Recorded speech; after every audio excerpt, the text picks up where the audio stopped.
الأنبياء والمرسلين وعلى آله وأصحابه أجمعين. Firstly, I welcome all our brothers and sisters, and especially we're very pleased of our Ustaz, Dr. Jasser Auda, for being with us. Now we are going to start our conference with the recitation from the Holy Quran. I am requesting Brother Mushfiqur Rahman for reciting from the Holy Quran. Assalamu alaikum wa rahmatullah. أعوذ بالله من الشيطان الرجيم. بسم الله الرحمن الرحيم. طه ما أنزلنا عليك القرآن لتشقى إلا تذكرة لمن يخشى تنزيلا ممن خلق الأرض والسماوات العلى الرحمن على العرش استوى له ما في السماوات وما في الأرض وما بينهما وما تحت الثرى وإن تجهر بالقول فإنه يعلم السر وأخفى. صدق الله العظيم. Thank you very much, Brother Mushfiqur Rahman. Now I want to make a brief introduction about our Ustaz. As you know, Dr. Jasser Auda is a scholar of Islam whose scholarship has focused on an objective-based approach to the understanding of the Quran and the prophetic traditions. Nice. He is currently the president of Maqasid Institute, an international network of research centers and educational projects, a professor and Al-Shatibi Chair of Maqasid Studies at the International Peace College in South Africa, and the editor-in-chief of the Journal of Contemporary Maqasid Studies. He is a member of European Council for Fatwa and Research, a member of Fiqh Council of North America, and a founding chairman of the Canadian Fiqh Council. Previously, he worked as a professor at the universities of Waterloo, Ryerson, and Carleton in Canada, Alexandria University in Egypt, Faculty of Islamic Studies in Qatar, American University of Sharia in UAE, and University of Brunei, Darussalam in Brunei.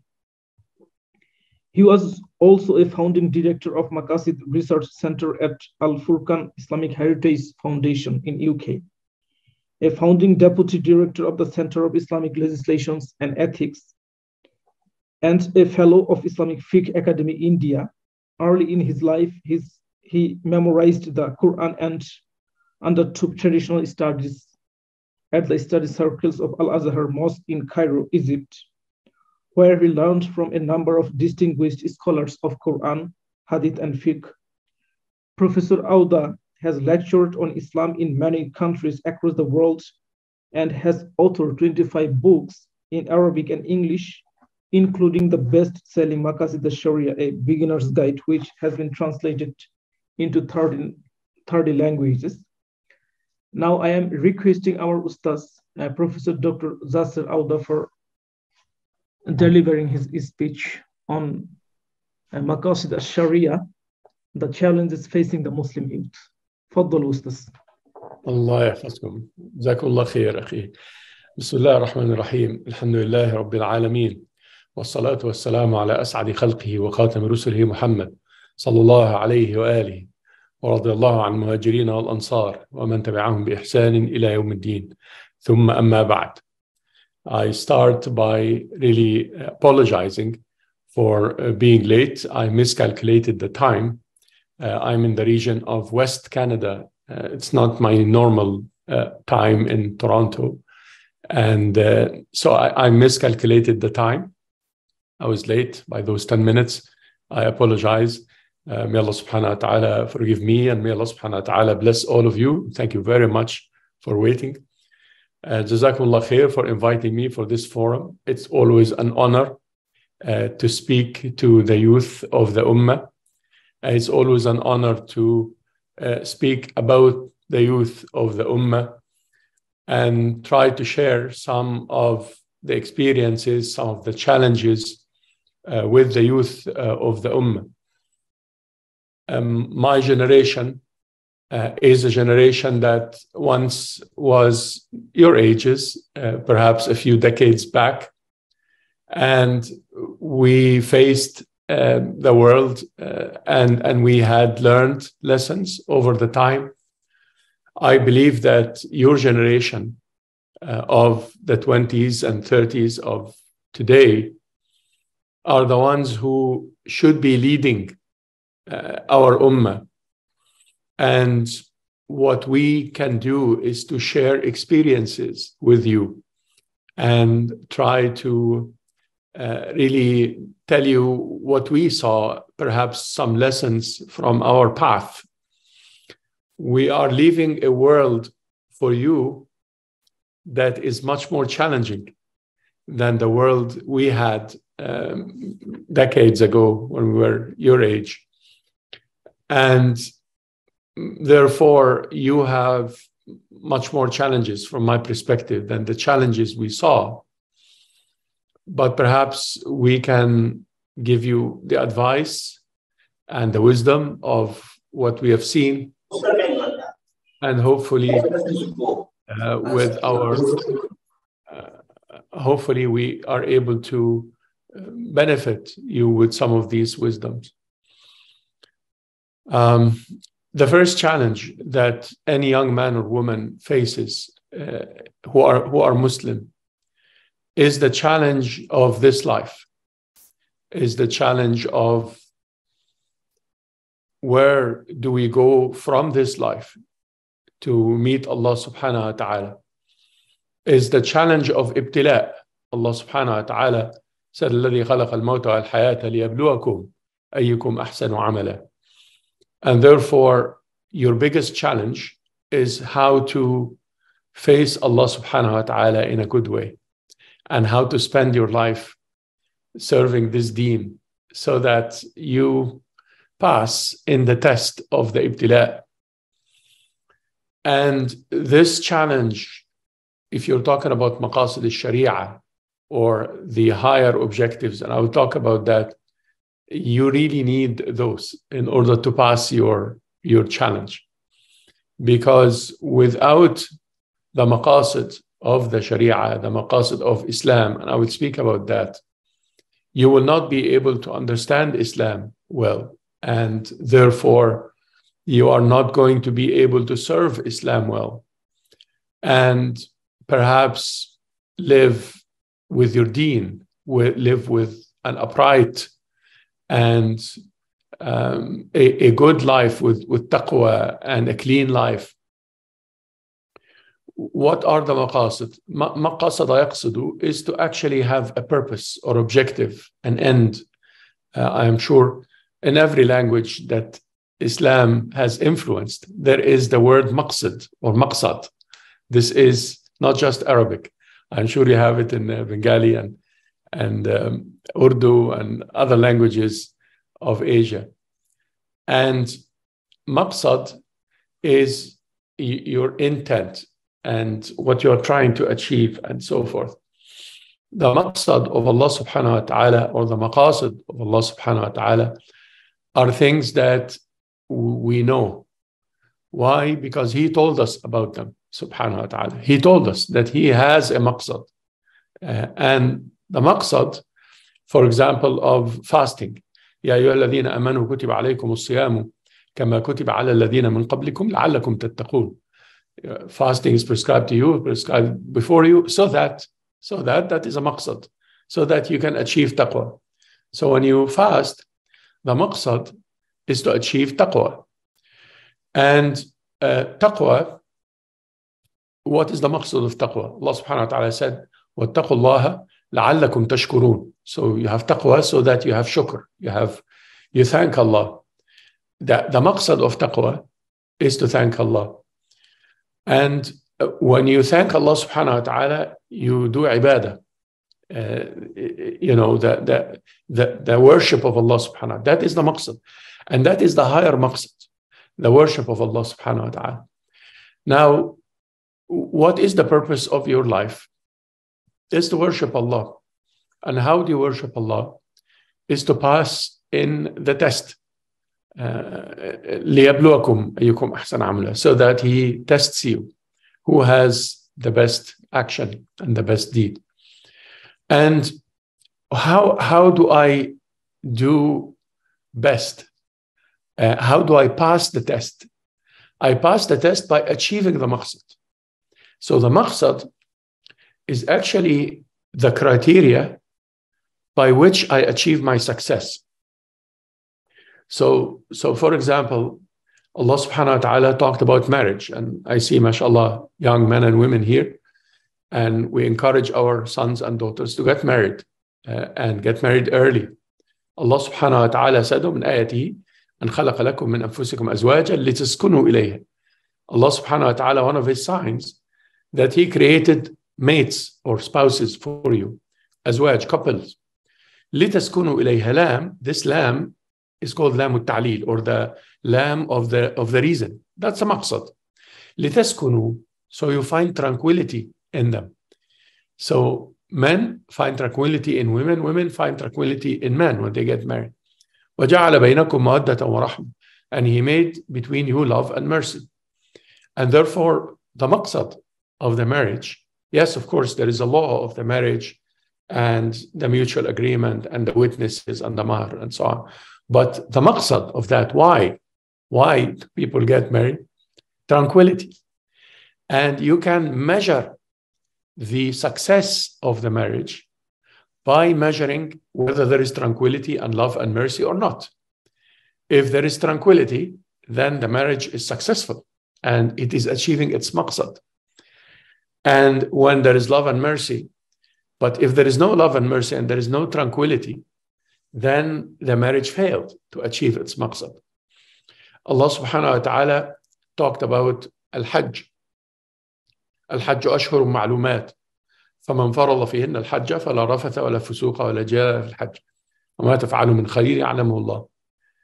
So Allah subhanahu wa ta'ala is talking about Hajj. Why Hajj? Why do you do Hajj? And the why is how I measure success. Allah subhanahu wa ta'ala and His Messenger sallallahu alayhi wa sallam told us that the Hajj is purifying of you. It purifies you. It makes you pure. And when do you say that you had a successful Hajj? When you became a purer person. فَلَا رَفَثَ وَلَا فُسُوقَ وَلَا جِدَالَ فِي الْحَجِّ. And how do you become a purer person? You don't argue and you don't fight, and while you're doing Hajj, and you respect the haram, etc. The zakah is the same thing, purification. خُذْ مِنْ أَمْوَالِهِمْ صَدَقَةً تُطَهِّرُهُمْ وَتُزَكِّيهِمْ بِهَا. And when He sallallahu alayhi wa sallam talked about zakah, He said, صدقة تؤخذ من أغنيائهم وترد على فقرائهم. It is something that you take from the rich to the poor. That is the purpose. That is the maqsad. That the rich gives the poor. And the zakah is successful when you apply it this way, when the rich gives the poor. And the hajj is successful when it purifies you, and so forth. So the first challenge is to succeed in life, to succeed in marriage, to succeed in your role as a son, as a daughter, as a husband and wife, and a brother and a sister, and as a citizen in a country, and so forth. And how to achieve that is to look at the maqsad, to look at the purpose, the why. Why are we getting married? Or why am I a member of a society? Like I am part of that. Why? To do islah, for example, or to reform, to better. And therefore, I measure my contribution, whether I could do islah and reform or not. And if I do islah, then I'm achieving my purpose, my maqsad. And therefore, I succeed. And if I don't, then I fail. So the first challenge is to really succeed in this world and succeed. And that will be achieved by your purposes, by achieving the purpose. And when I have the purpose in mind, then I have a straight path. I have qasd al-sabil. Allah subhanahu wa ta'ala mentioned qasad, maqasid in the Quran in a number of ways. One of them, وَعَلَى اللَّهِ قَصْدُ السَّبِيلِ. Qasd is the way that leads to the objective. And qasd is also wasat. It's also the middle way. Because if you go too fast, you miss the objective. If you go too slow, you miss the objective. To the right, to the left, Sirat al-Mustaqim. This is qasd al-sabil, the same thing. So the Sirat al-Mustaqim is actually the best way and the successful way because it has a maqsad. The maqsad as well, the purpose, the higher objective, is very important in what we call critical studies or critical approaches. And this is one of the challenges that I want my brothers and sisters and my sons and daughters here to take care of, to be critical. And what does it mean to be critical? Is to look at whether we succeeded or not and try to achieve. We should look at the current systems in this world with a critical eye and not with an apologetic eye. And that critique has to come from Islam, from somewhere, from Islam. So, for example, when you look at people's health, mental health, right? Many people approach mental health based on a philosophy, based on an approach that is not Islamic. And therefore, we have to critique that. Why? What does it mean, for example, to be happy or to be sad? That is, in Islam, has a measure. And in secular life has a different measure. In Islam, you could be sad when people do not follow the truth. Allah subhanahu wa ta'ala said, لَعَلَّكَ بَاخِعٌ نَفْسَكَ عَلَى آثَارِهِمْ إِن لَّمْ يُؤْمِنُوا بِهَذَا الْحَدِيثِ أَسَفًا. Saying to Muhammad sallallahu alayhi wa sallam, that you don't kill yourself from sadness because they are not believing. So he was sad, sallallahu alayhi wa sallam, because the believers are turning their back. And his sadness is actually affecting him. Like he is sad, but it's good that he is sad. You see, the current psychology doesn't do that. The current psychology tells you to be sad, that is bad, you know. But in Islam, you could be sad and you could be angry, but for good ways, for good reasons. I could be angry because of what's happening in the world. You see, what is the purpose of life? The purpose of life is to achieve Allah's pleasure, subhanahu wa ta'ala, rid Allah. In a different level of psychology like that, the secular level, the secular approach to psychology, the purpose is to be a good citizen, right? Isn't it a purpose to be a good citizen in Islam? Yes and no. You could be a good citizen by objecting to something that is happening wrong in your society. So you are trying to change it to the better. There is a law, but the law is not fair, and you're trying to change it. As a young man or woman, and you really want to change that law, you're not being a good citizen here by saying, oh, that law is zalim, but you are being a good Muslim, you see. And therefore, you could be angry and you could be upset, and you're trying to change the reality into a better reality. Because in Islam, the objective is not to just be a good citizen and a good consumer, you see, and so forth. That is not Islam. In Islam, you might not be a good consumer. You say, we are not going to buy certain things. And we don't care about the GDP of the country, because we care more about the justice of distribution, not just about the national growth and increasing in wealth. Some countries have a lot of wealth, but people are still hungry, you see, like we have in Arabia, for example. And that is your role And your challenge as young men and women to critique the system, to say, well, yes, there is more GDP. I guess the UN is happy, but the poor person on the street is not happy. And therefore, we need to do what we call in today's world social justice. We need to distribute the wealth between the rich and the poor. Because the Quran said, كَيْ لَا يَكُونَ دُولَةً بَيْنَ الْأَغْنِيَاءِ مِنْكُمْ, so that the wealth is not only circulating amongst the rich. It is not about that. Economy is growing, but it's only the rich that are becoming richer. We have that here, even in the West as well, everywhere. In Canada, where we are, well known to be like a country with a social program and so on. But there is a problem, and therefore, young men and women here critique the system. They say, well, we are increasing in wealth, but in the wrong place, in the upper part of the society. And the maqsad of Islam is not growth. The maqsad of the economy in Islam is not growth, and is not national, the national gross production or the national gross income. It's not that. The maqsad is for the hungry to be fed, and the shelterless to have shelter, and people to have education. The maqsad is everybody to have wealth. You could be rich and you could be poor in Islam, but you cannot be rich and monopolist. The monopoly, the ihtikar, is haram.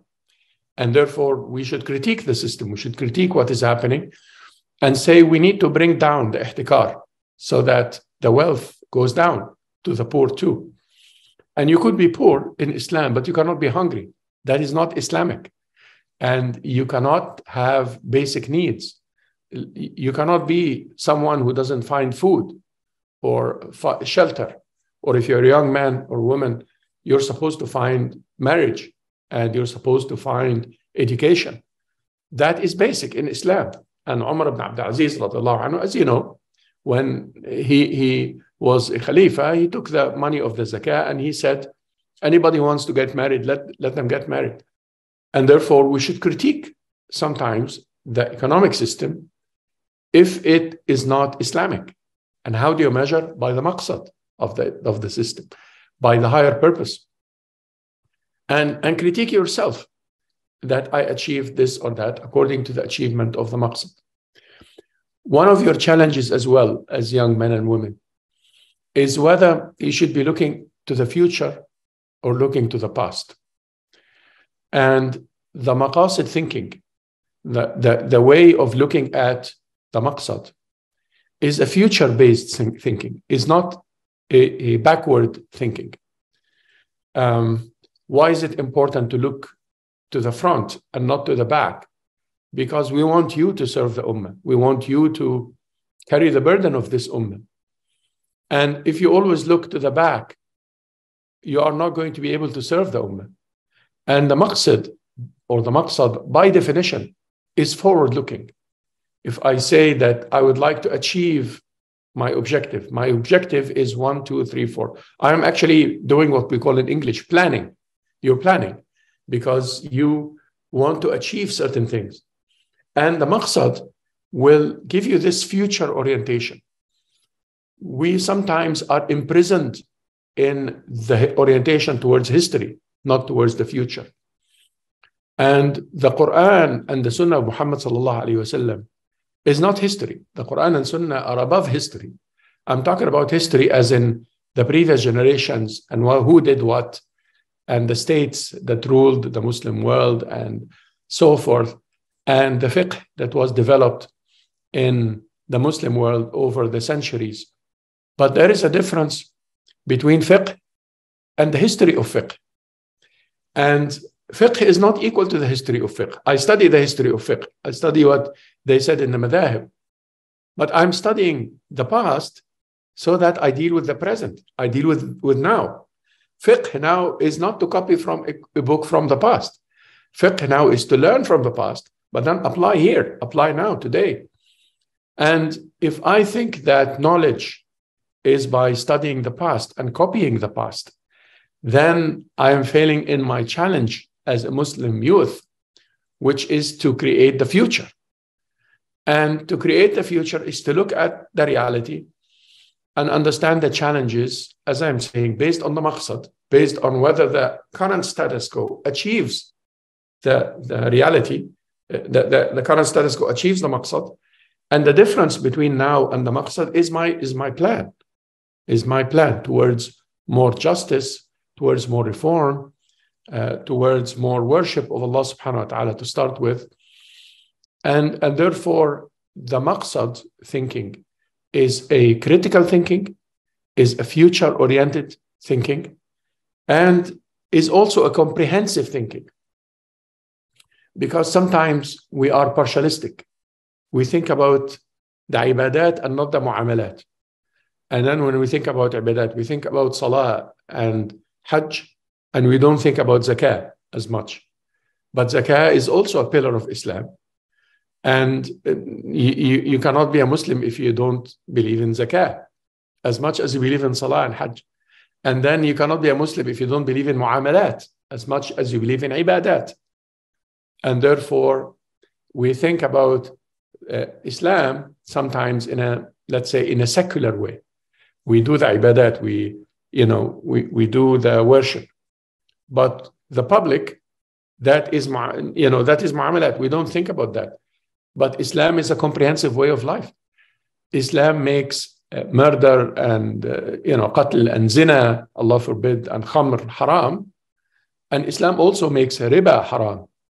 And therefore, we should not be doing riba. Islam makes the dhulm haram, injustice. It's haram. And therefore, we should not be doing injustice.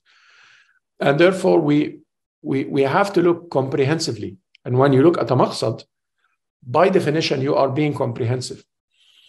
The maqsad as well will allow you to prioritize, to do priorities. You see, when you study Maqasid Al-Shari'ah properly, you see that there is darurat and hajiyat and tahsiniyat. There's necessities and needs and luxuries. Darurat is more important than hajiyat, more important than tahsiniyat. And when you try to do something in the world that is positive, you should look at that awlawiyat, at the priorities, and go for the darurat first, and then hajiyat, and then tahsiniyat. And then in the darurat, hifdud-din, wal-nafs, wal-aql, wal-mal, wal-ird, the preservation of deen, that deen is the top priority. And then in nafs, life, and then al-aql, mind, and then al-ird, dignity, then al-mal, mal is least priority. And that is an Islamic paradigm. So the maqsad thinking is not just a fiqhi, what we call in the fiqh ta'leel.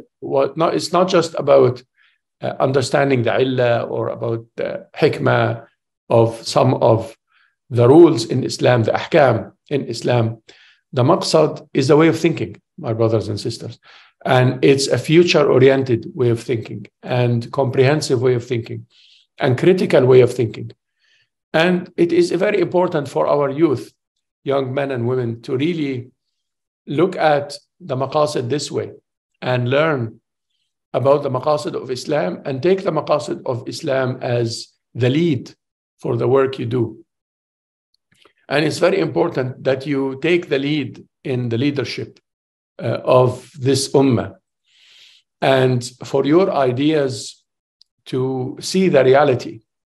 And if my generation, people like, I don't know, in the now approaching 60s or 70s or the elderlies, if they don't really listen to you, then you go and do your own project and do your own thing and open new organizations and new universities and new programs and, write new books and think about new projects.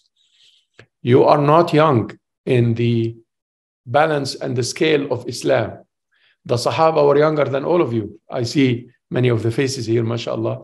The Sahaba were younger than you. The Sahaba were, in English, teenagers. They were teenagers. Sayyidina Ali radiallahu anhu was 10 when he embraced Islam. And Al-Arqam ibn Abi Al-Arqam was 14. And, read about the Mus'ab ibn Umayr was a teenager. Fatima bint al-Khattab. Umar ibn al-Khattab was about your age. was 23, 24, you see. But Umar was older. You know, most of the Sahaba were actually teenagers. You know, when they embraced Islam, and they carried Islam on their shoulders, and they fought. Usama ibn Zayd, radiallahu anhu, was 18 when the Prophet ﷺ died, and he fought against the Romans. He was the head of the army at the age of 18. So in Islam, it is not an elderly culture. Islam is a youth culture. But sometimes we change it. Like, you know, people my age sometimes and older, they make Islam an elderly thing. And Islam is not like that. Islam is your age. Islam, you fight the fight for Islam. Yes, we can advise and we can give perhaps our experiences, which inshallah I hope we discuss in the questions and answers. But it is your fight and it is your initiative and your projects. I want to stop here because I really want to have a discussion. I'm looking forward to the discussion. It's always more useful than the lecture from my perspective, because I listen to people. I have visited so many countries around the world, but I have not visited Bangladesh, which is quite interesting. Inshallah, perhaps one day I can visit and perhaps we have a live discussion rather than online, because almost every country around you I visited all the way until North America here and Europe and Africa, but have not had the honor to visit your good selves. And inshallah, perhaps one day we have this discussion there in Bangladesh. And barakallahu feekum, jazakumullah khair. Apologize once again for the delay at the beginning because of the time difference. Wa barakallahu feekum. Assalamu alaikum wa rahmatullah. Wa alaikum salam, Ustad. Inshallah, very soon we will invite you in Bangladesh, inshallah. More than happy, inshallah. More than happy.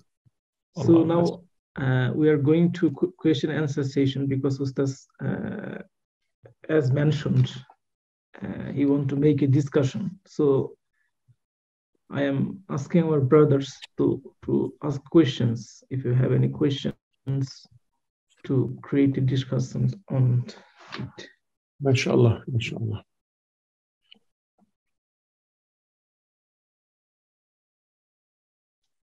My brothers and sisters are from different cities and different universities and so on, or is it one place?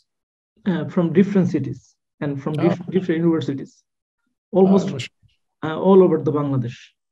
Allahu Akbar, MashaAllah. Wallahi, I'm really happy with this gathering, and let's have a discussion. I don't know. I said very general remarks, and perhaps we get into some issues, the challenges that you face as Muslim youth. Inshallah. Assalamu alaikum wa rahmatullahi wa barakatuh. Wa alaikum assalam. Ahlan wa sahlan. I have some point actually. Firstly, we noticed that there is opposition among our scholars regarding Maqasid Al-Shari'ah. So what is the reason for this? And sometimes they strictly abide us from Maqasid Al-Shari'ah. That is one point. And another is you already have alluded that this civilization, or our civilization, this generation is a generation of a screen or something. So what should we do, or what should the person do who will be a scholar of Maqasid Al-Shari'ah or alim in the future? Thank you. Allah bless you, Sidi. Why are some scholars against the Maqasid Al-Shari'ah in general? There are sometimes legitimate reasons and sometimes not legitimate reasons. The legitimate reasons is that sometimes some people take Maqasid Al-Shari'ah to apologize for wrong things. So in the name of the Maqasid, they apologize for, Allah forbid, riba. And they say, well, riba is okay because we have a maqsad. Apologize for zina. They allow haram things, and they say, well, because Allah has a maqsad for everybody to be happy and be good, this kind of thing. So if Maqasid Al-Shari'ah or Maqasid Al-Quran or the Maqasid Al-Fiqh or any of the maqsad thinking, the maqsad kind of thinking, if it takes you from the red line of haram and halal, and you find yourself doing something haram, and you are saying, oh, because of the maqasid, then this is wrong. And that is the concern of some of the scholars. Some of the scholars have a concern, but it's not a legitimate concern, because they want to keep the status quo. They want to keep a particular understanding of Islam that is not the genuine understanding. And can some scholars be like that? Yes, because we have different categories of scholars, my dear brother, Mushfiq al-Rahman. We have a number of categories. Not every scholar in Islam is sincere. Not every scholar is a sincere person.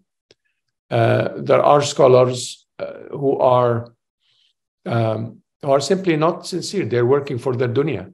They're not working for the deen. And this is very important as part of the reality that you as Muslim youth, you understand that. I'm not saying that every scholar is corrupt. Of course not. But there is a section of scholars, and my brother mentioned that I am part of a number of scholarly bodies. And from being a part of a number of fiqh councils, East and Western, and so forth, I could tell you that some of the scholars are not serving Islam sincerely. They are simply not sincere.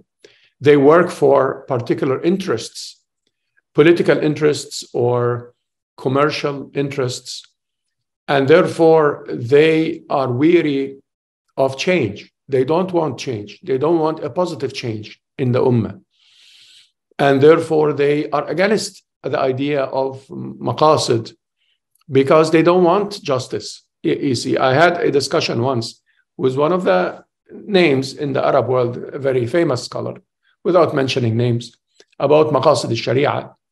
And I mentioned justice as one of the maqasid of the Sharia, al-adl. And he said, no, justice is not a maqsad of the Sharia.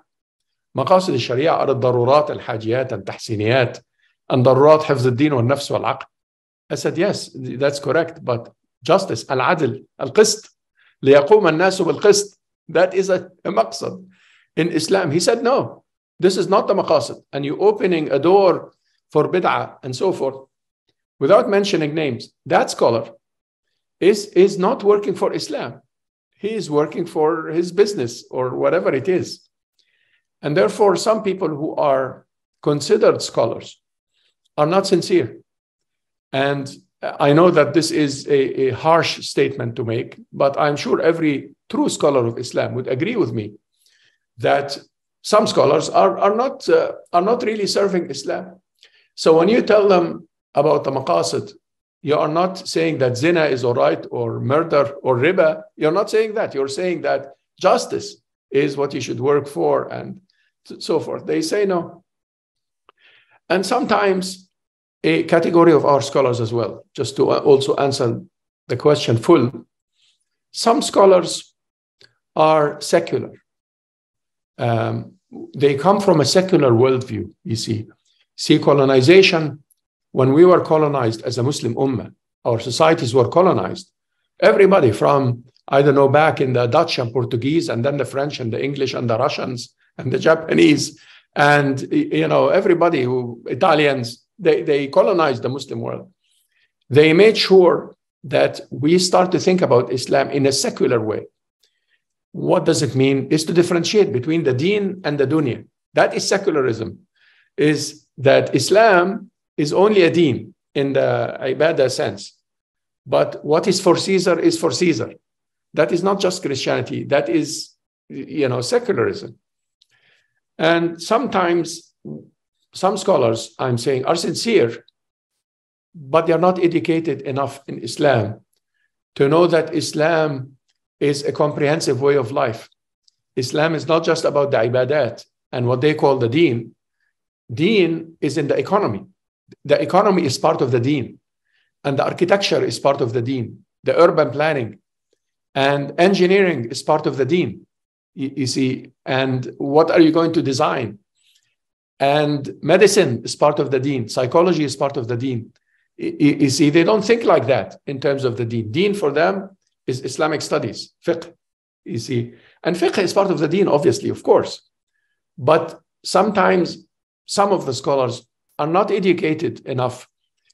And if you don't think about Maqasid Al-Shari'ah, you are not going to be able to deal with the economy and architecture and politics. How are you going to deal with this? You have to go to the level of maqsad, because the Quran does not have theories for architecture or policy or politics or science. It's not a book of science. But if you think about the maqasid, it starts to tell you how to deal with science, how to deal with psychology, how to deal with politics. Al-hukm, in al-hukmu illa lillah. This hukm, that is the politics in Islam, siyasa. Siyasa Shar'iyah. You cannot think about siyasa Shar'iyah if you don't think about maqasid. If you read anyone, Ibn Khaldun, Mawardi, Ibn Taymiyyah, anybody who wrote about siyasa Shar'iyah, they start by saying maqasid. Maqasid. How can they deal with siyasa if there is no maqasid?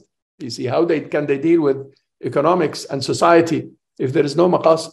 So these are three categories. One category are scholars who are concerned about Islam, and you should have the same concern.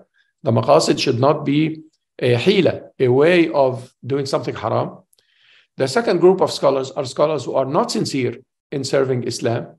And you should know these ones, differentiate between the sincere and insincere scholars. Not everybody who wears like a scholar is a sincere scholar. And thirdly, scholars who are not educated enough to know that Islam is a deen. And a deen is about everything. It's about the economics and politics and architecture and psychology, as much as it is about fiqh and tashri'ah and so forth. Because there is halal and haram in economics, and there is halal and haram in psychology.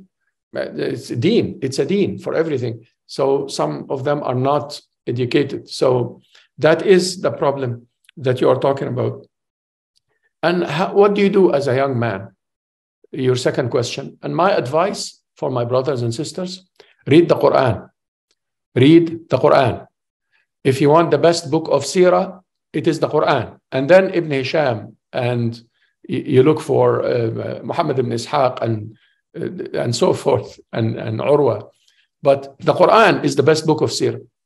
If you want to understand hadith, read the Quran, because the Quran is the best way of understanding hadith of the Prophet sallallahu alaihi wasallam. If you want tasawwuf, you want to purify your heart and suluk, read the Quran. And if you want to be a good Muslim, you have to read the Quran, my brothers and sisters. And part of the problem that we have is that we don't read the Quran, and we don't think about the maqasid of the Quran. And that is liberating to you as young men and women. You are not going to be free Muslims and contributing Muslims if you don't read your book. And I know all of you read the Quran, but oftentimes you don't think about it. You don't do tadabbur. And oftentimes when you do tadabbur, you don't believe what you are reading. You don't really, you think it's a different paradigm. And it is. The Quran is a different paradigm from the paradigm that most Muslims live, actually. And my advice to my young, sons and daughters here, read this book. And if you don't read it in Arabic, learn and read the translation or whatever. But you have to read the Quran and try to understand. Jazakumullah khair. Jazakumullah Ustaz. Now I am requesting Brother Abdul Rahman Zami to ask his question. MashaAllah. Ahlan wa sahlan. Assalamu alaikum wa rahmatullahi wa barakatuh. Assalamu rahmatullah. Ahlan wa sahlan. First of all, I would like to give you thanks, and I would like to give you know that we are very happy to having this conference with you. Love for Bangladesh. May Allah bless you. Ustaz, my question is that after hearing your whole lecture, can I admire that there is a deep connection between Usuluddin and Maqasid Al-Shari'ah? And can you tell me that how can we learn Maqasid Al-Shari'ah and Usuluddin in a very effective way together? And the last question is that how can always be motivated to gather Islamic knowledge or knowledge? No. how can we learn Usul al-Din and Maqasid Al-Shari'ah together? And how to be motivated. Both of them actually are related to what I was telling you now, which is the Quran, the book of Allah subhanahu wa ta'ala. The book of Allah subhanahu wa ta'ala is the link between Usul al-Din and Maqasid al-Shari'ah. Why? Because without the book of Allah as an approach to Usul al-Din, you will find that it will become philosophy. Like, you know, there is a difference between al-Aqidah and ilm al-Kalam. Al-Kalam and the Mu'tazila and the Asha'ira and the Maturidiyya and what they did, والتجسيم والتعطيل والتشبيه والتأويل وخلق القرآن والصفات. This is philosophy. This is not Islam. You can live and die and you don't hear about this and you're fine. There is no problem, you see. So therefore, when you read the Quran, you will have the right aqidah in your mind. And therefore, you will unify, you will integrate between usul al-din and usul al-fiqh. You see? And again, usul al-fiqh, al-ijma' wal-qiyas wal-istishab wal-istihsan wal-islah wa-shar'u man qablana wa saddu dhara'i'. This is again philosophy. This is not fiqh. This is just a methodology. This is just a way of looking at fiqh, post-fiqh. You see, the fuqaha, Imam Abu Hanifa or Imam Malik, did not have that. It was the students of the students. It was al-Sarakhsi, right, who wrote Usul al-Fiqh. Or Imam Malik, it was the students of the students who started to write in every school. So Usul al-Fiqh is the theory, but the real fiqh is in the book of Allah. And the real aqidah is in the book of Allah. And you might feel that there is a gap or a challenge or a schism because you don't integrate. You don't read the book of Allah. If you read the book of Allah, you will find that the aqidah stands on the same principles as fiqh and on the same principles as siyasa and iqtisad. And it's Islam, you see. It's a different paradigm when you look at the book of Allah. And oftentimes we study usul al-din or usul al-fiqh or even maqasid al-shari'ah in terms of the history of the science, not in terms of the contemporary application of the science, the tatbiq al-mu'asir. We need this mu'asir. We like, how can we do the application if I study the history of fiqh and the fight between the Mu'tazila and the Asha'ira? It doesn't matter. Who cares? It doesn't matter to you. The fight now is not because of the i'tizal or the qadariyah or any of this. That is politics of Bani Umayyah and the past. It could be another lecture that I give you, but it's not about. The fight today is against atheism and Darwinism and secularism. The fight is against this LGBT business. The fight, these are the fights of today that we have to get into. And usul al-din, if we study the history of it, yes, we will know, about the Mu'tazila and the Asha'ira.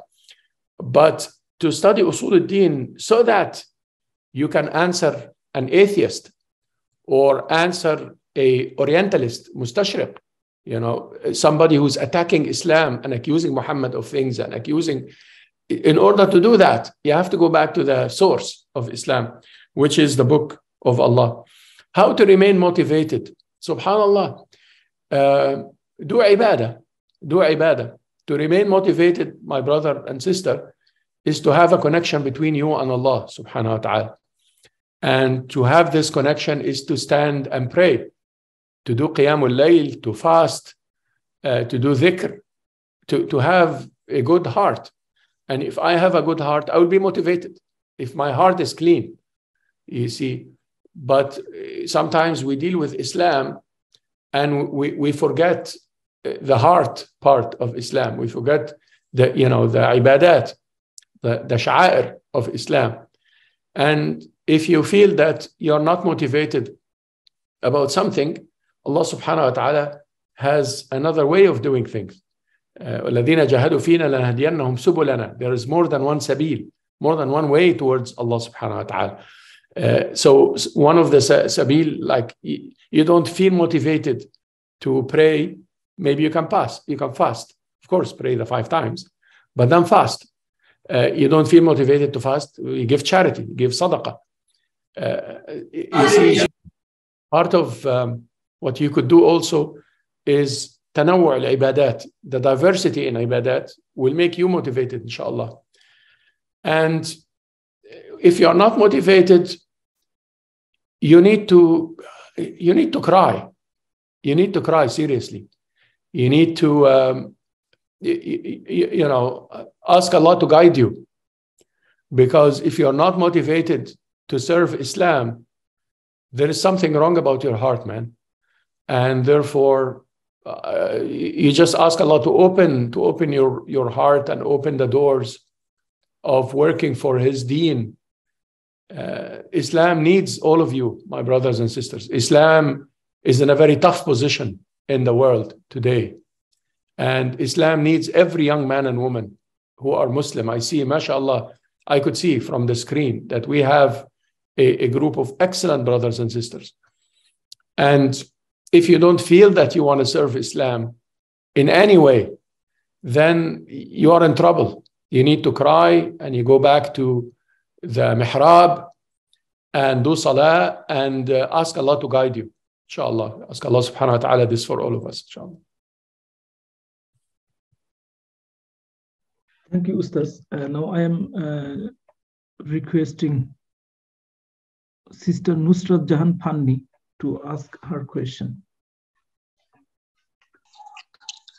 Assalamu alaikum wa rahmatullah. Alaikum assalam. Ahlan wa sahlan. Thank you, teacher, for giving us your comprehensive lecture. And my question is, what do you think about the world leadership? Don't you think that the world leaders and politicians are not letting us to show the real accent of Islam in the world? And what will we do to show the real accent of Islam and prepare ourselves as well? I think that the world leaders are representatives of the bigger systems that rule the world, the bigger political and economic systems, and social systems and cultural systems. And the bigger cultural, economic, and political systems are not Islamic and are not fair. And they are reaching a point in economics of major monopoly, like great monopoly of the world, in politics of tyranny, in society and culture of corruption, corrupting earth. And therefore, the leaders of the world, politicians, they have a very tough job to do. But the more important question, my sister, is what do we do? How can we change the reality of the world? And I believe from the experiences that I've seen in life, and I'm giving you this experience as my sons and daughters, the change in the ummah has to come from the bottom up, not from the up to the bottom. The real change in the ummah comes from the society to the politics, not from the politics to the society. It is wrong for the Islamic movements and the Islamic organizations and the Islamic universities and the Islamic anything to think that to serve Islam is to create Islamic politics. And then from the Islamic politics, we go down and reform the society. That is not going to happen. The society has to reform and then it goes up. This is how you change. إِنَّ اللَّهَ لَا يُغَيِّرُ مَا بِقَوْمٍ حَتَّى يُغَيِّرُوا مَا بِأَنفُسِهِمْ. Allah does not change the people until they change themselves. So we have to change the society and leave the politics and the challenges of politics to the politicians, because they have a very, very hard job to maneuver in today's world. It's not easy to be a politician, east or west. I'm talking even here in Canada. I tell this to my brothers and sisters in Canada here. Forget about the prime minister. And even though we have a system that is famous to be like a good social system and so on, but I tell them, do not change the country from the top to the bottom. Do not compete for the prime minister, and then the prime minister is Muslim. You see, we have a Muslim who is a mayor of London now, and a Muslim who's now, can he change London? Of course not. Yes, he can do some symbolism, some social media things, but can he change the system there? I lived in London for 5 years, and I know that the system there needs a lot of change. It's a very interesting city, but it has a lot of trouble, man. It's the center of so much trouble in this world, this city, London.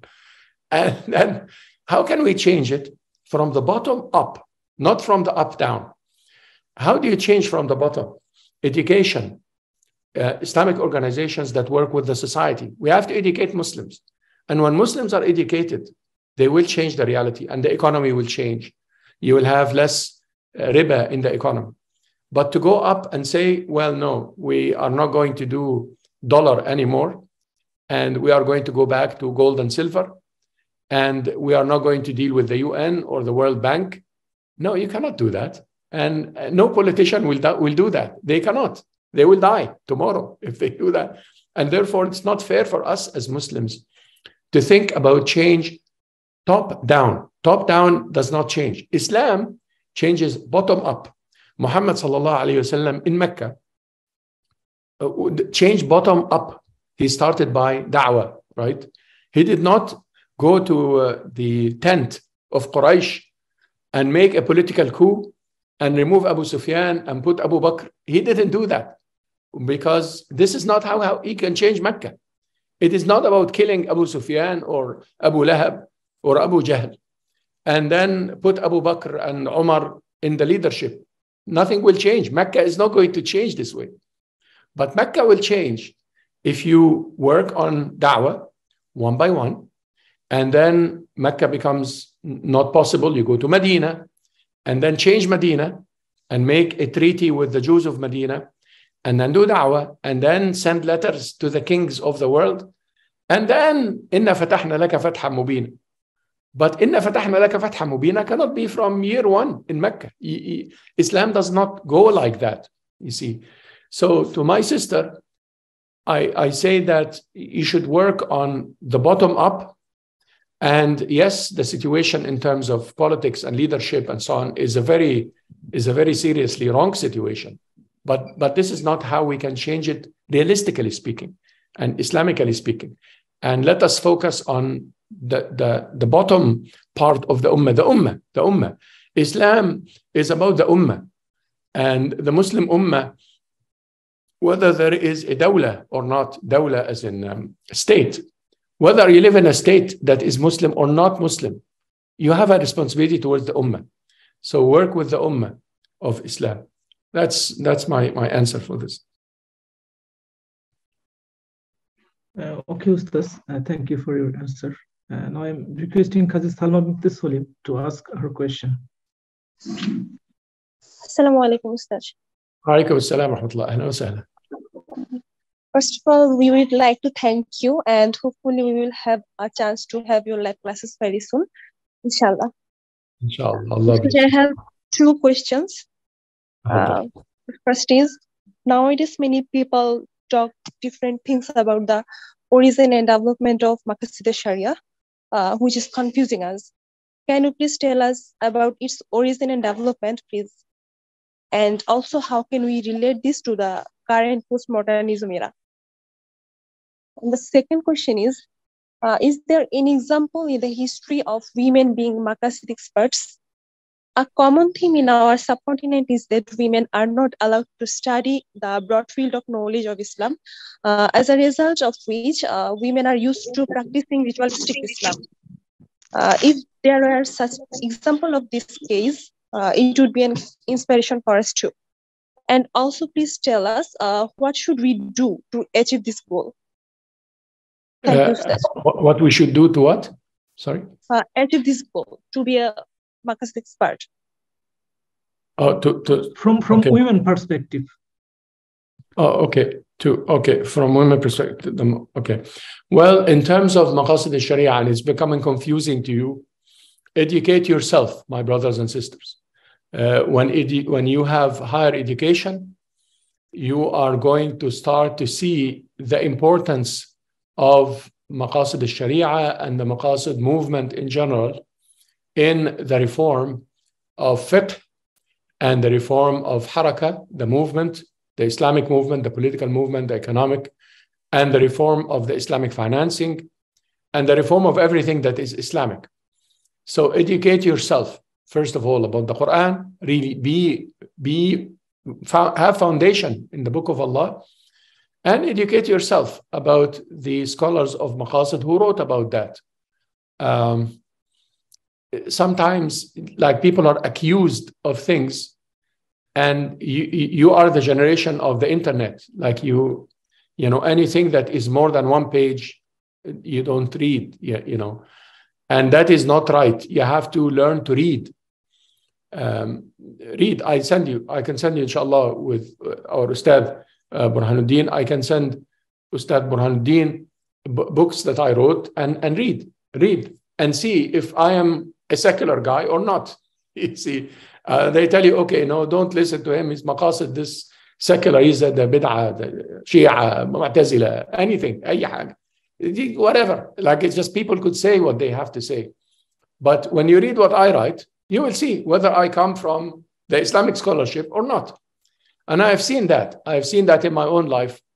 I was a student, Allah yarhamu, of Sheikh Yusuf Al-Qaradawi. And I have seen him accused a lot of being you know, al-halal wal-halal, not al-halal wal-haram. Many of your generation might not even know Sheikh Qaradawi. Sheikh Qaradawi was a great scholar of Islam from the previous generation to our generation. And he wrote a lot about Maqasid Al-Shari'ah. I wrote a book, a thick book actually, like 400 pages, on the Maqasid Al-Shari'ah of Sheikh Qaradawi only. Just, I was a student of a number of mashayikh in our time, and they all take this approach because they have concern about Islam and they are true scholars of Islam. Sheikh Mustafa Zarqa, read what he has to write.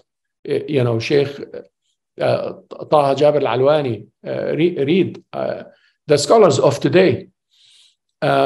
So to answer your first question, what do we do because we are confused and so forth? Read and educate yourself. And when you educate yourself, you will find that you are, inshallah, at a position to see what I told you about in terms of those scholars and speakers who go against this Maqasid approach, between those who are not well educated and therefore they don't know what they're talking about, or they are part of a political agenda that they don't understand sometimes, or they understand but they have their interests, and so forth. And it is a movement that is going to bring the voice of the youth and the voice of the weak and the voice of women. I wrote a humble book that's called Reclaiming the Mosque, about women and Islam. I want to send you that in Arabic and English. In Arabic, it's called Al-Mar'at wal-Masjid, published by Ittihad Al-Alami Al-Ulama Muslimin, the International Union of Muslim Scholars, about women and the masjid. And this would be your second question. Why are women not taking their rights and their duty in Islam? I am not sure. Like, you know, women during the time of Muhammad sallallahu alaihi wasallam prayed in the masjid 5 times a day. Nobody told them not to pray in the masjid. And when he told Humayd, salatuki fi baytiki khayrun min salatiki fi masjidi, Humayd radiyallahu anha, and the Prophet sallallahu alaihi wasallam told her, your prayer at home is better than the prayer in the masjid. This was not for every woman in every place and time. This was just for Humayd, because Humayd lived in Bani Sa'ida away, and her husband did not want her to come to the masjid many times. But for women, praying in the masjid is better than praying at home. This is Islam. Like, why do we change Islam? And you know, Aisha radiallahu anha, she saw somebody did something wrong in the masjid. So she said, if the Prophet had done that, he would kick these women out of the masjid. But she did not mean, radiallahu anha, al-Mu'mineen Aisha, she did not mean to kick out women of the masjid until the end of time, until 1444. Women do not enter. What is this? Of course not. Women have to be part of the masjid. At the time of Muhammad sallallahu alaihi wasallam, it was women who fought with him in the battlefield. Where are our sisters now in the fighting for Islam? Where do we fight for Islam? When they were defeated in Uhud, or the cycle of Uhud, it was Amara and Aisha and so forth who surrounded the Prophet sallallahu alaihi wasallam. Women fought with Muhammad sallallahu alaihi wasallam in the battlefield, in the qital, in jihad fi sabilillah. This is women. And scholarship of Islam relied on the women scholars of Islam. Any scholar of Islam, look at the asatidha or the shuyukh of anybody, al-Bukhari, Muslim, al-Tirmizi, al-Nasa'i, anybody, al-Juwayni, Ibn Taymiyyah, anybody, you will find that they have shuyukh who are women. They narrate after women. Why? Because they sit in a halaqah in the masjid, and a woman sits and teaches them. Teaches Bukhari the narrations. That's why he narrates after women.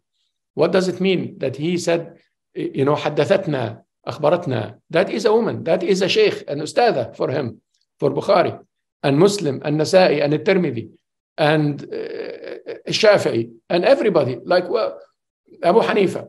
Why? You see, the problem is that, again, some of our scholars are not well educated enough about Islam. Some of them prefer the Jahiliyyah over Islam, and they don't want to change the Jahiliyyah. And Islam came to change the Jahiliyyah. And a lot of the Jahiliyyah has to do with women. Allah subhanahu wa ta'ala mentioned that Arabs in the Jahiliyyah used to bury the babies, the baby girls. That is Jahiliyyah, Hamiyat al-Jahiliyyah. And sometimes there is a resistance from the Jahiliyyah to Islam. Why are women not allowed to study? No, they are allowed to study, and they have to study, and they have to be in the masjid. And again, they have to be in the battlefield. If there is a fight for Islam, they have to fight for Islam. It's important. That is Islam. And it is, what do we do? Perhaps this would be a more practical question. I think that my daughters and sisters should really make a change by themselves. And they should push the boundaries that do not allow them to learn about Islam and teach about Islam and contribute to Islam. And there are many, many scholars who are going to stand with you, but there are a minority.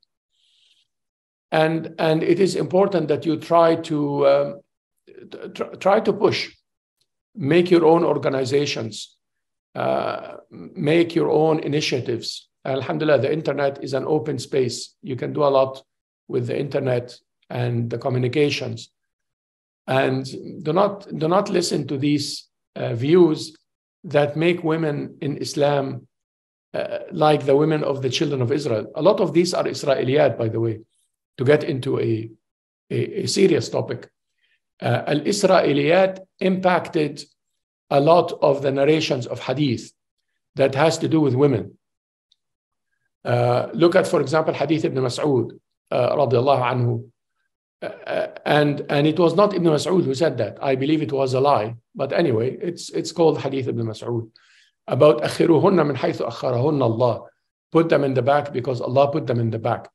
And then he said, the children of Israel, the women used to stand on the sandals. They have very thick sandals, so they can be tall, so they can look at their boyfriends, or to look at their dates.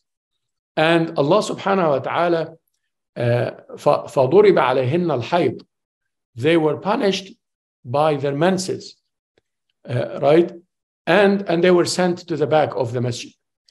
That hadith is Israeliyat. That hadith is mawdu', even if you find it in some of the authentic collections.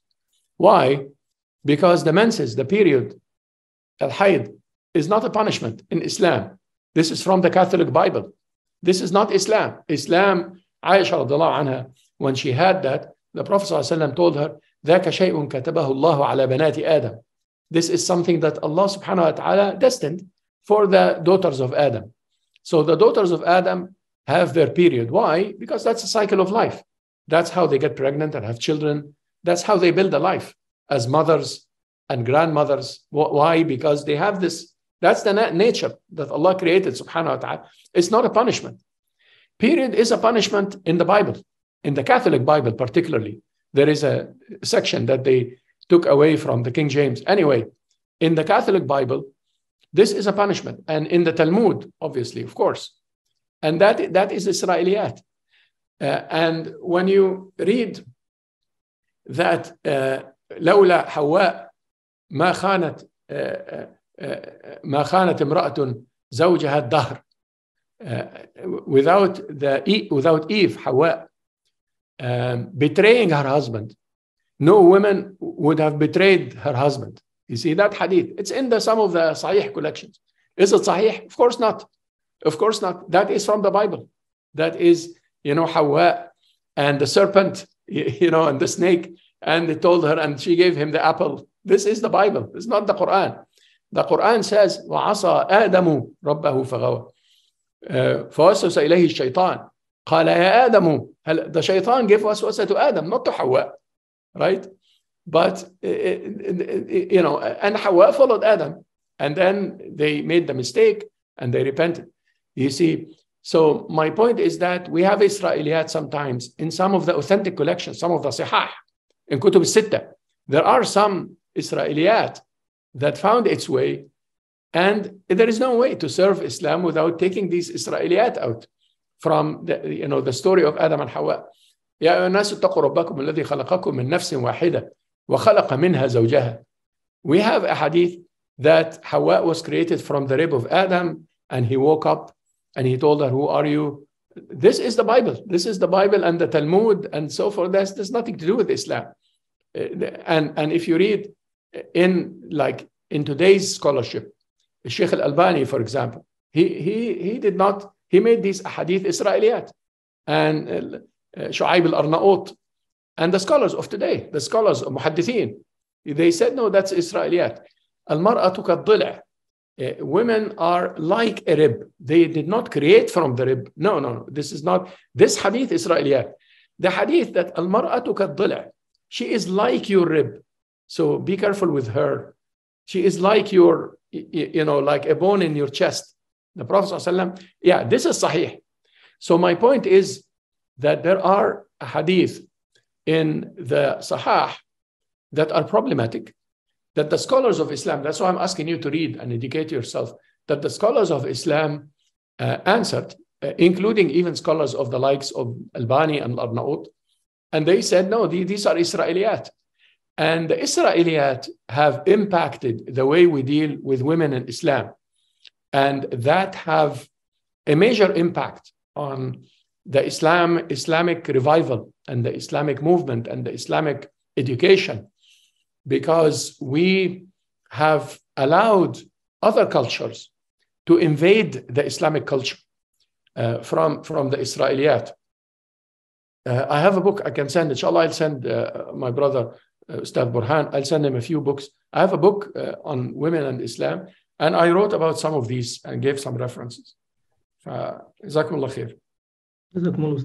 Ustad, do you have time? Because we have 3 brothers and sisters. They want to ask.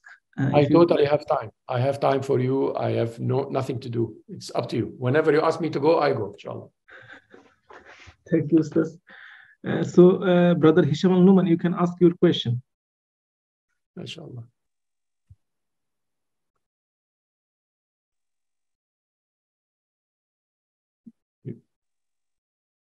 You're on mute.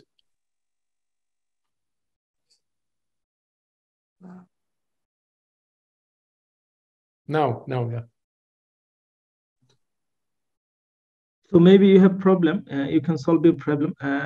Brother Yasin Muzumdar, you can ask your question.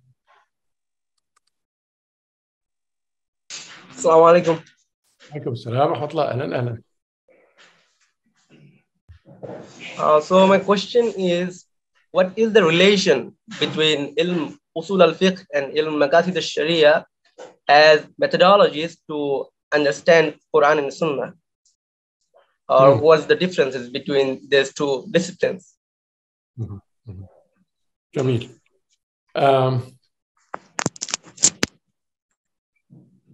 Usul al-fiqh are a way to understand the Quran and Sunnah in terms of ijtihad in the fixed part of Islam, in the ibadat.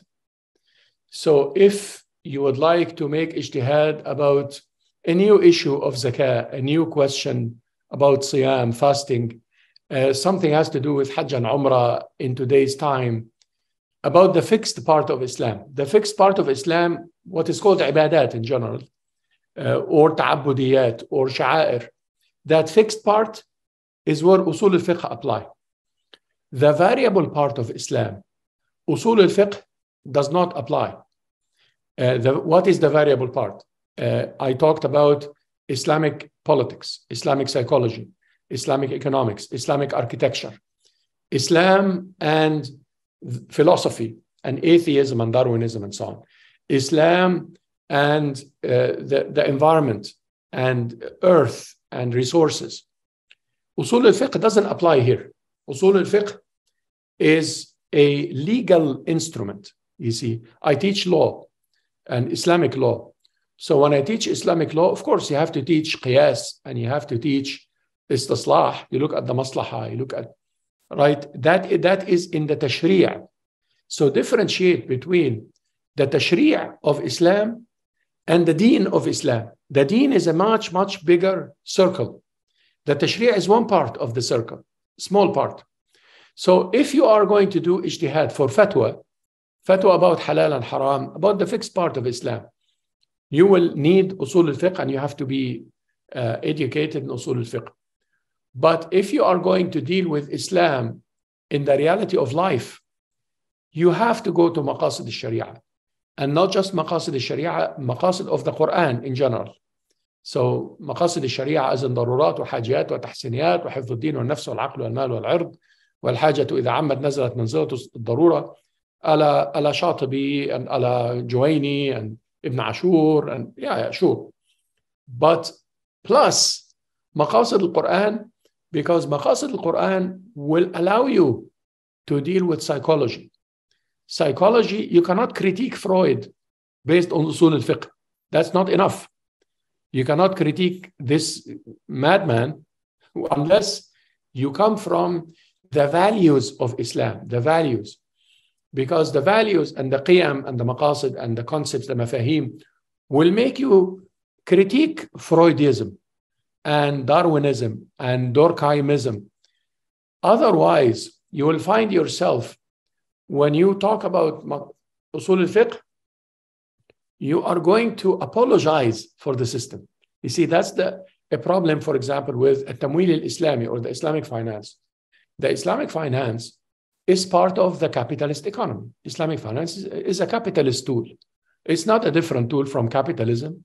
To me, there is no difference in the economy between capitalism as banks and so on, and you call it Islamic bank, and they call this mortgage, and you call it murabaha, but it's the same thing. It's the same good old mortgage, you see.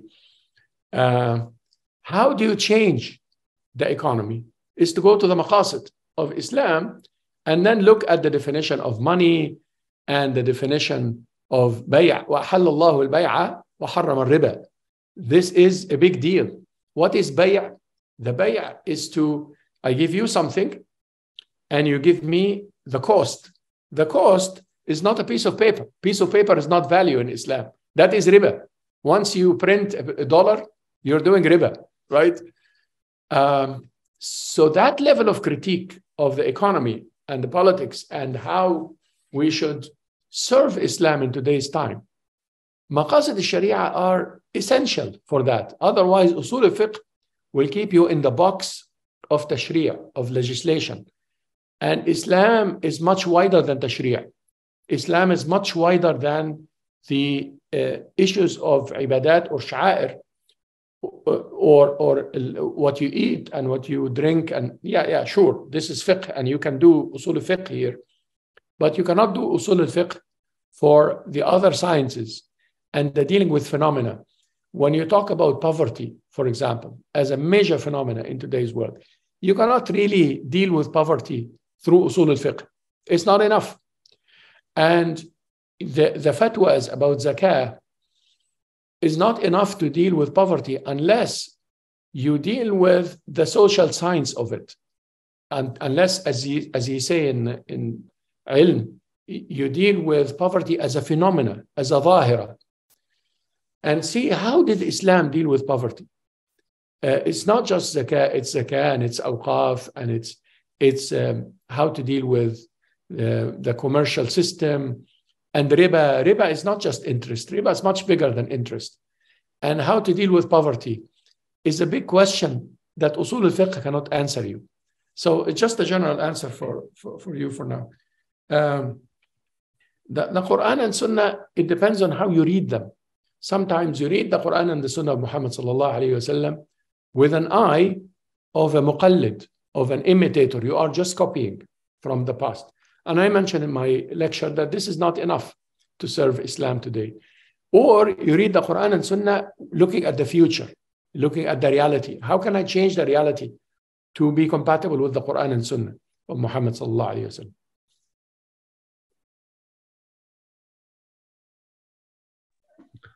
Okay, thank you, Ustaz. Now, Brother Hisham Al-Numan, you can ask. MashaAllah.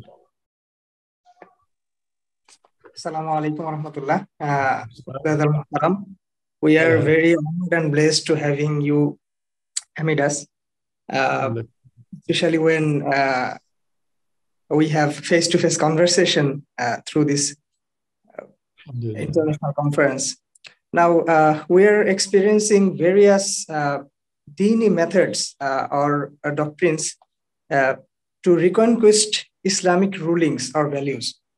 Most of them seems like terrorist activities or considered by the teachers or students who are highly influenced by Western doctrines. In this situation, how can we mention Maqasid Al-Shari'ah as the dynamic solution of our modern days problems? Secondly, what are the contrasts between traditional Sharia implementation, like cutting off hand and head, etc., and Maqasid Al-Shari'ah? Difference between them, and what should be our standpoints in front of those youths, and how we became representative of true solutions of Islam. Thank you. Barakallah feek. First of all, the question of how can we prove that Maqasid Al-Shari'ah is a better approach? You need to demonstrate that. You need to give examples. So today, for example, I gave you examples of the fiqh of women and Islam. So I'm telling you that when you look at the maqasid of Islam, marriage is defined in a different way, and the relationship between husband and wife, and the education of girls, and women in the masjid, right?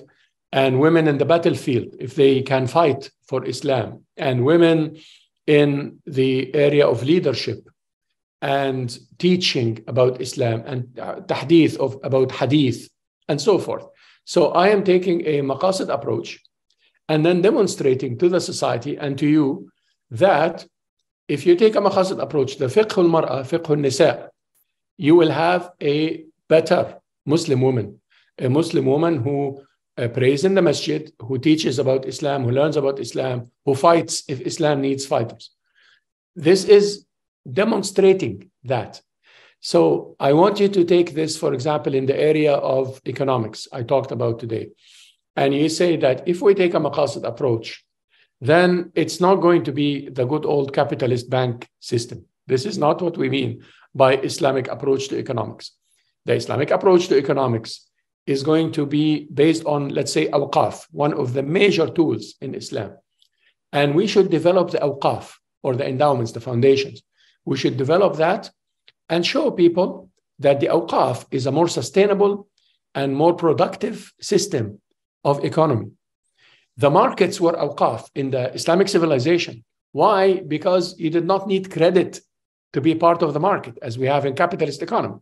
You need credit to be part of even the Islamic finances. You need a credit.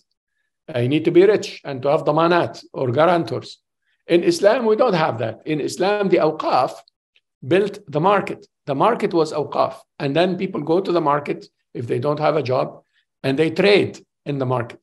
So if you have awqaf, for example, to build a market for people to trade, that is demonstrating that Islam can offer a solution for poverty and unemployment better than the solutions of the World Bank and so forth.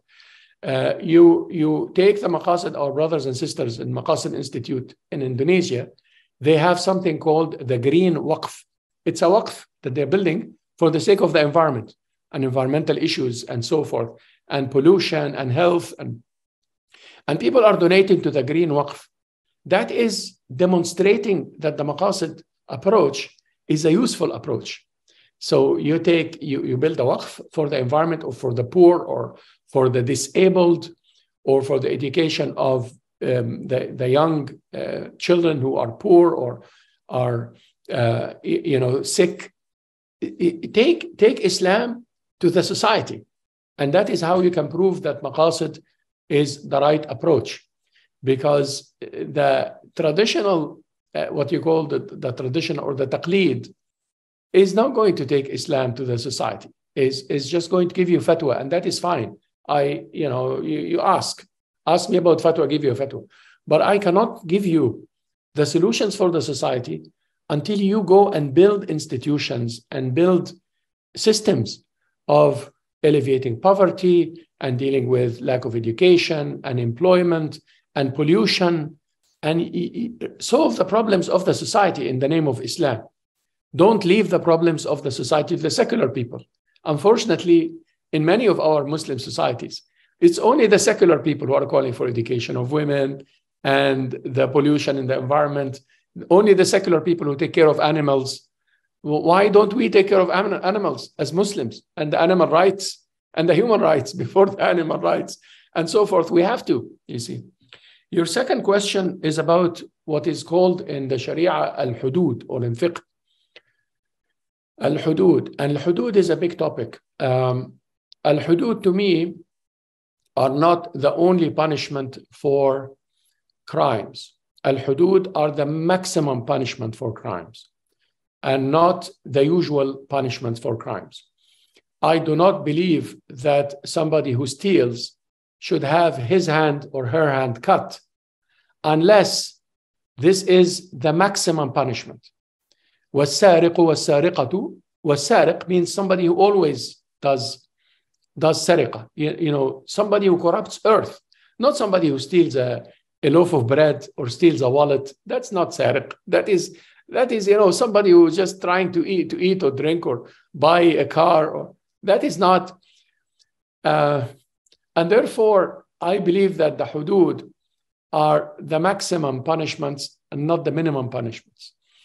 When do you apply the hudud? You apply the hudud when somebody is a killer, but is a serious killer, very serious. So that is when you apply the capital punishment. But otherwise, Allah subhanahu wa ta'ala said, فَمَنْ عُفِيَ لَهُ مِنْ أَخِيهِ شَيْءٌ فَاتِّبَاعٌ بِالْمَعْرُوفِ وَأَدَاءٌ إِلَيْهِ بِإِحْسَانٍ وَكَتَبْنَا عَلَيْهِمْ فِيهَا أَنَّ النَّفْسَ بِالنَّفْسِ والعين بالعين والأنف بالأنف والأذن بالأذن والسن بالسن والجروح قصاص فمن تصدق به فهو كفارة له. So like the normal jarahat, the normal punishment is to do tasadduq, is to pardon and to pay a diyah. The Prophet ﷺ, every case that went to him, he asked them to pay the diyah instead of applying the capital punishment. And given that today's court systems have many problems with justice, I am with the call for not totally abolishing the capital punishments as the Europeans did. No, the Europeans are wrong, because many European philosophers would even disagree with them. There has to be capital punishment. But when do you punish somebody with a capital punishment? They have to be a serious murderer. When do you cut somebody's hand? They have to steal billions of dollars, not to steal, a wallet or some mango from the shop. No, that's not the one that you cut. You cut the people who steal billions. Yeah, now you can cut their hands, right? And that is the right Sharia. That's the right understanding of the Sharia. Unfortunately, I come from the Arab world. And what we see in the Arab world for the places that apply the Sharia, they apply Sharia to the poor. They don't apply Sharia to the rich, you know. But Muhammad sallallahu alayhi wasallam, when the Sharifa, Mar'atu min Bani Makhzum, she was a princess. She stole, and she stole many times. And he asked them to cut her hand. So when they said no, he said, لو أن فاطمة بنت محمد سرقت لقطع محمد. We cut the hand of my own daughter if she steals, right? Why? Because he applied the had to the rich before the poor, to the princes before the layman. That is the right application of Sharia. But you wanna kill somebody who killed another person in a fight in the street, and you don't kill the big murderers in today's world. There are people who are murderers. Yes, they wear suits and they have offices, but they're murderers. These are the ones that the Sharia apply to. So I'm telling you, my brother, it's a big topic, and we could have a course on this. I used to teach a course for 36 hours on the Uqubat Al-Shari'ah, on the criminal law in Islam. So I'm just speaking for 2 minutes, but I'm telling you, my brother, that don't be apologetic about the hudud. The hudud of Allah subhanahu wa ta'ala are part of the Sharia. But the big question is when they apply. When do you kill somebody capital punishment, or you cut their hand, or you lash their back? There has to be a big crime, and there can be no shubuhat. When the Prophet ﷺ said, "Idra'u al-hududa bi-shubuhat," and you have to accept tawbah. فَمَنْ تَابَ مِنْ بَعْدِ ظُلْمِهِ وَأَصْلَحَ فَإِنَّ اللَّهَ يَتُوبُ عَلَيْهِ إِلَّا الَّذِينَ تَابُوا مِنْ قَبْلِ أَنْ تَقْدِرُوا عَلَيْهِمْ. Tawbah has to be part of that. And therefore, if the criminal comes and they say that they have tawbah, you should pardon them and give them probation, give them a test trial. If they repeat it, and that is the right fiqh of the Sharia, not the fiqh that uses the hudud for politics. Use the hudud to oppress the weak, and you don't apply the hudud to the rich. That is exactly what the Prophet ﷺ said. إنه أهلك من كان قبلكم أنهم كانوا إذا سرق فيهم الشريف تركوه وإذا سرق الضعيف أقاموا عليه الحد. The Prophet ﷺ told Usama, he told him, the people before you were destroyed because when the prince steals, they leave him alone. And when the poor man steals, they cut his hand. And that is the hadith. And therefore, this is not the right application of Sharia. And people who have a problem with that, I live in the West, so many people have a problem with that. I tell them I have the same problem because it's not applied with justice and fairness. It's applied with corruption. And Sharia is not about corruption. الشريعة عدل كلها. Sharia is all about justice. فكل مسألة خرجت بالشريعة عن العدل إلى الجور, Ibn al-Qayyim says, if anything takes Sharia from justice to injustice, فليست من الشريعة وإن أدخلت فيها بالتأويل, then it's not Sharia. It's not Sharia to be injustice or to do injustice. Allahu A'lam. These are big questions, big questions. We can talk about them some other time, inshallah. Inshallah. Thank you, Ustaz. Now we are going to taking 2 more questions. One is from Sister Jubaida Jafrin. Please ask your question. Assalamu alaikum. Alaikum assalam. অনুমতি থাকলে প্রশ্নটি বাংলায় করতে চাচ্ছিলাম। জি আপু বলেন। She wants to ask in Bengali. I will translate it. Yeah, I kind of understand, like, alhamdulillah. Bengali? SubhanAllah, it's languages that are spoken by Muslims are very familiar. When I go to India, I understand Urdu. SubhanAllah, like, I can't speak Urdu, but I kind of like, okay, that sounds familiar. So, inshallah. জি আপু প্রশ্ন করেন আপনার।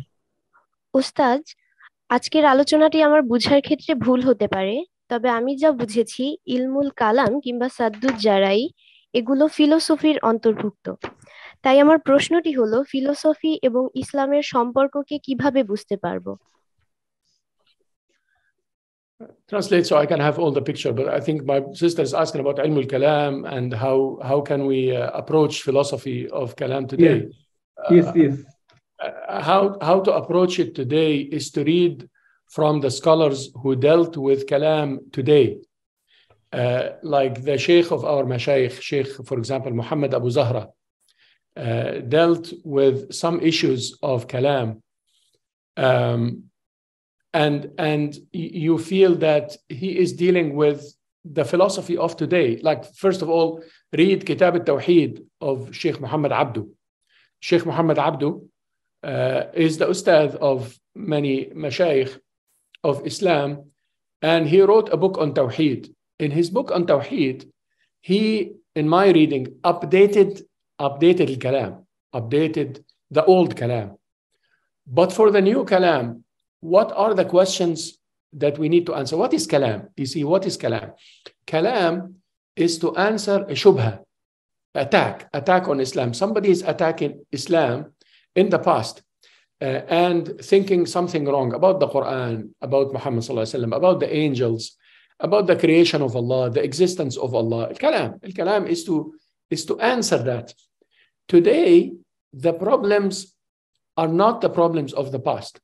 So the problem of atheism, for example, there are so many books, alhamdulillah, written against atheism, right, by Muslims today. I don't have exactly a list, but I can send you some books. An Islamic answer to atheism, that is kalam today. It has nothing to do with Mu'tazila, Ash'ara, Maturidiyya. This is like history now. And now, when you look at Darwinism is kalam. When they say that we evolved from apes and we did not have a language when we came to Earth, a proto-language, ape language, and what they call the linear development of civilization. So we were primitive people. Islam doesn't do that. Islam has a different narrative. There are so many people who wrote against Darwinism. Today, when you look at secularism, that needs kalam. Like, read the books of the likes of Malik bin Nabi, for example. Malik bin Nabi talked against al-almaniyya, secularism. Ali Shari'ati.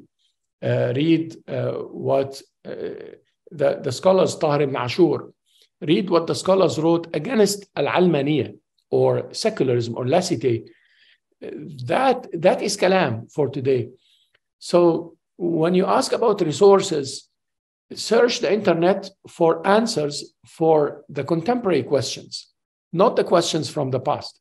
The questions from the past are history, and they don't apply. And it doesn't matter if you are, taking the Mu'tazili approach, or the Ash'ari approach, or the Maturidi approach on many of these questions. It doesn't matter anymore.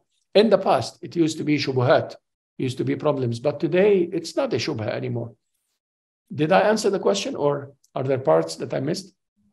And there is also one part: how can we relate between Islam and philosophy? Well, is to study philosophy with a critical eye. First of all, philosophy today is many streams. Nihilism, when you talk about utilitarianism, or in falsafa naf'iyya, al-wujudiyya, when you talk about postmodernism, that is a school of philosophy.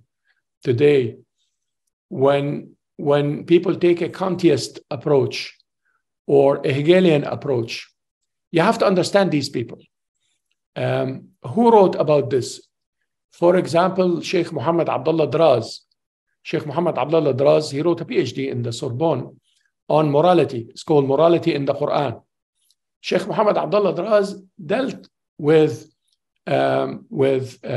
Hegel and Kant and Aristotle to start with, and so forth, and critiqued them. And he was one of the scholars of Islam, the major scholars, the ustaz of our ustaz, Sheikh Muhammad Abdullah Draz, D-R-A-Z. So if you're interested, look for Sheikh Draz's book. Sheikh Ismail Farouqi, or Dr. Ismail Farouqi, his PhD was called on defining good, or on justifying good. What is the definition of good? That is philosophy. And he is one of the scholars of Islam who dealt with philosophy, old and new, postmodernism and modernism as well, and Kantiism and so on.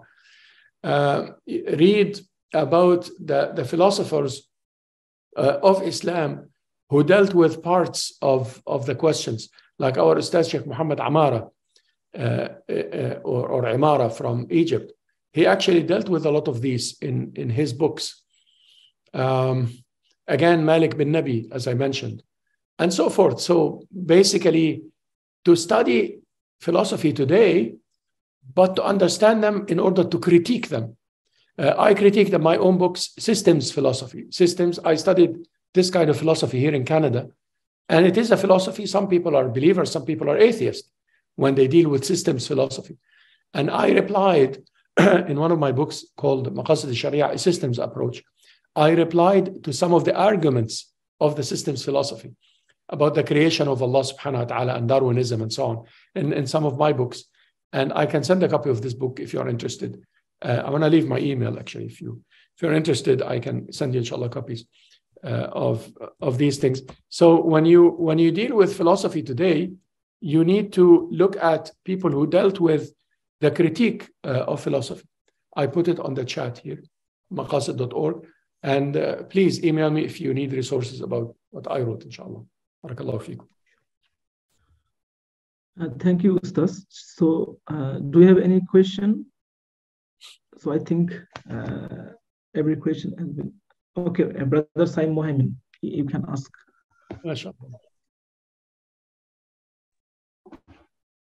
Assalamu alaikum, Ustaz. Alaikum salam wa rahmatullah. Ahlan wa sahlan. Brother Saim. Pleasure from you to join with you this morning. Here it's morning now, and you're there. It's night. It's night. It's night by time. Yeah. So,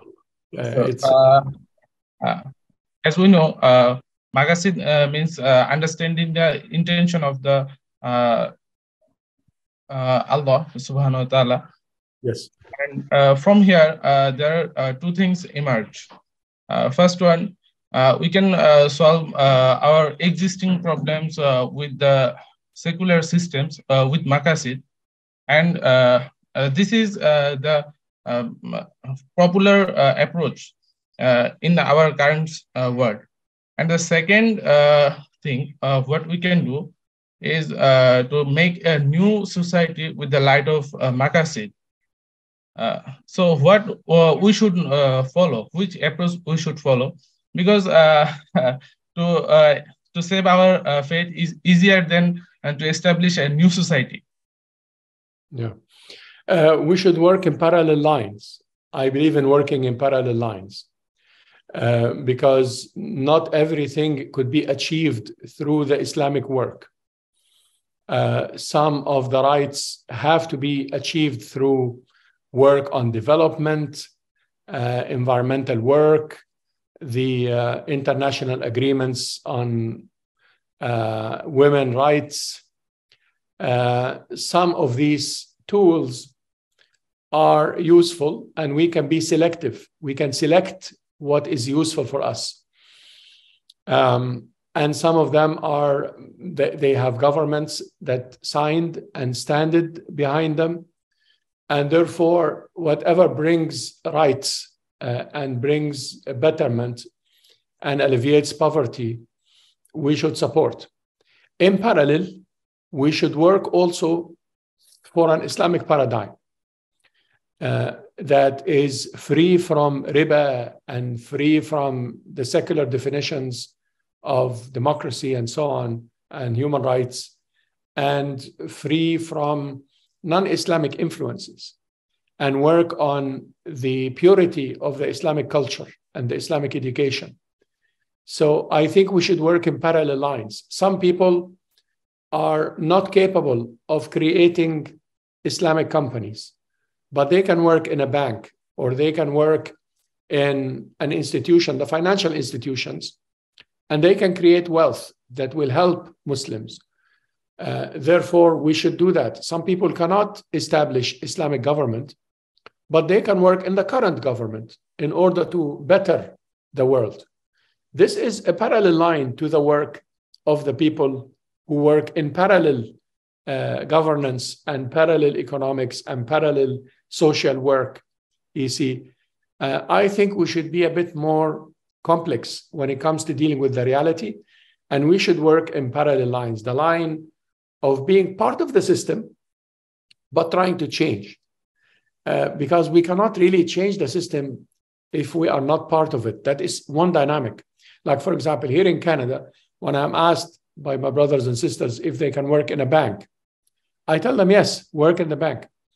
Avoid the loans department only. This, like, they give loans and they take 20% interest on the loan.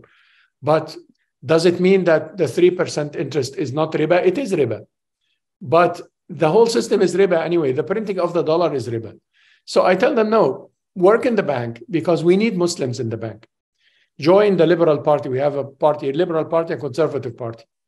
I tell them, join the Liberal Party and the Conservative Party. And why? Because we need people in the Liberal government, and we need people in the Conservative government, and we need people in the alternative politics. We need people in NGOs and Black Lives Matter, and so on. We need people who are revolutionists, but not everybody is revolutionist. Some people should work in government. You see, I am offered a minister job in Canada. Do I accept that? Of course, my answer is, of course, yes. Sayyidina Yusuf sallallahu alayhi wa sallam, he accepted to be a minister, and it was a pagan government in the pharaonic in Egypt. It was a pagan government. He was a minister. Why? Because he could push the agenda. So to answer your question, I understand your question very well. No, we should not be secular in our thinking, but sometimes it is good to join a secular institution, like a bank or a government or a court. I'm asked this question sometimes in the Faculty of Law. Do I become a judge even though the law is not exactly equal to the Sharia? And I tell them, yes, become a judge. Oh, but I will give judgment that is not equal to the Sharia. Yes, but we need judges in order to better the system. Like, the system has to be better. Do I work in a university, even though it's a secular university? Yes, work in the secular university. And then try to tell your students that the religious approach could offer alternatives to the issues of poverty and marginalization and so forth.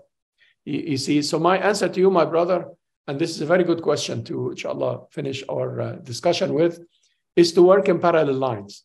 I'm not asking you to be part of the system only. I'm not asking you to be a revolutionary and a change maker only. And we always had these two streams in Islam. We had scholars of Islam in the past as well, who worked in the government and became Qadi al-Qada. That's a government official. But he's trying to change, you see. We had Abu Yusuf, who worked as a Qadi al-Qada. And we had Abu Hanifa, who died in prison. This is Islamic and this is Islamic, you see. Abu Hanifa is closer to my heart, but it doesn't mean that we should all die in prison, you see. No, I mean, Abu Yusuf is also a good example because he was Qadi and he tried to make the system a better system. You see, I hope that this answers your question, inshallah. Barakallahu feekum. Thank you very much for giving us a long time and making a long discussion. And we are very grateful to you. Inshallah, maybe we'll meet in an upcoming session. Thank you, our participation who participated for a long time and passionately they listened to the discussion. So thank you all. If you have anything, you can please. I would like to thank you, Ustad. I'd like to thank the organization, Tafakkur, that was involved in this. Our Ustad, Sheikh Muhammad Gourmaz, he told me about that. I really appreciate him and his scholarship and appreciate the work you do. And I ask Allah subhanahu wa ta'ala to guide all of you. I am really honored, as I mentioned, to meet young men and women who are concerned about Islam and want to serve Islam. This is an honor because you are very rare commodity and you should know your value and you should ask Allah subhanahu wa ta'ala to guide you. May Allah subhanahu wa ta'ala guide you all to the best ways and make your lives, all of your lives, contribution for Islam. اللهم اقسم لنا من خشيتك ما تحول به بيننا وبين معصيتك ومن طاعتك ما تبلغنا به جنتك ومن اليقين ما تهون به علينا مصائب الدنيا ومتعنا اللهم بأسماعنا وأبصارنا وقوتنا أبدا ما أبقيتنا واجعله الوارث منا واجعل ثأرنا على من ظلمنا وانصرنا على من عادانا، ولا تجعل مصيبتنا في ديننا، ولا تجعل الدنيا أكبر همنا ولا مبلغ علمنا ولا إلى النار مصيرنا، ولا تسلط علينا بذنوبنا من لا يرحمنا. ربنا لا تؤاخذنا إن نسينا أو أخطأنا، ربنا ولا تحمل علينا إصرا كما حملته على الذين من قبلنا، ربنا ولا تحملنا ما لا طاقة لنا به واعف عنا واغفر لنا وارحمنا، أنت مولانا فانصرنا على القوم الكافرين. اللهم إنا نسألك علما نافعا وقلبا خاشعا ونورا ساطعا ورزقا واسعا وشفاء من كل داء وغنيمة من كل بر ونجاة من كل إثم وتوبة من كل ذنب. لا تدع لنا ذنبا إلا غفرته، ولا عيبا إلا سترته، ولا هما إلا فرجته، ولا مرضا إلا شفيته، ولا مبتلا إلا عافيته، ولا حاجة هي لك رضا إلا قضيتها يا كريم. بارك الله فيكم، جزاكم الله خير، صلى الله على محمد النبي الأمي وآله وصحبه وسلم. السلام عليكم ورحمة الله. وعليكم السلام أستاذ. السلام عليكم.